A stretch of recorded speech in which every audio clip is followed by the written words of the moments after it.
Good morning, Ron, and good morning, everyone. It's Monday, July 6th. Here's what's happening. A record number of fireworks filled the skies over Washington, D.C. on the 4th of July. Earlier in the evening, the festivities were postponed by a thunderstorm, forcing thousands to take cover and delaying events at the National Mall. In the end, over 800,000 rockets were set off from 10 different sites around the city and may have set a world record for the largest ever fireworks display. It wasn't the only record set. Forecasters say Saturday was the hottest 4th of July ever in Washington, D.C., reaching 102. Pope Leo XIV is calling on the U.S. to protect immigrants on the nation's 250th birthday. The Holy Father appealed to Americans on Saturday to welcome new arrivals and protect them in a letter sent to his home country. The Holy Father also urged the world to become, quote, more human and to help those fleeing war and poverty. Also over the weekend, at his Angelus address on Sunday, Pope Leo XIV prayed for the victims and nation of Venezuela, where the death toll from the earthquakes has risen to over 3,000. It's back to business for President Donald Trump after the celebrations this weekend as he prepares to leave for the NATO summit in Turkey today. News Nation's Hannah Brandt reports.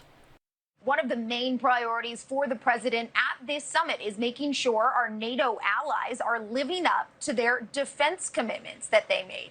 Remember, it was just last year at the NATO summit that those allies agreed to bump their defense spending to 5% of their GDP, and that was done at the urging of President Trump. Since then, the White House does say allies have promised around $139 billion to things like weapons and munitions. The president is scheduled to meet with Ukrainian President Volodymyr Zelensky on Wednesday to discuss the Russia-Ukraine war. Prosecutors will present their case against the man accused of killing conservative activist Charlie Kirk beginning today.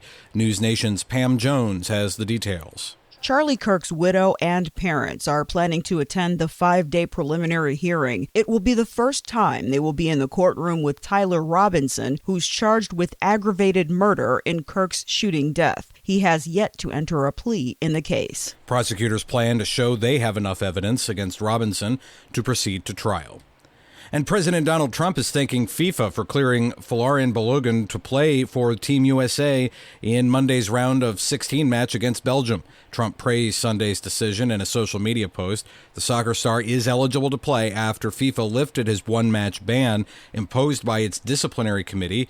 He was given a red card during the second half of USA's victory over Bosnia and Herzegovina.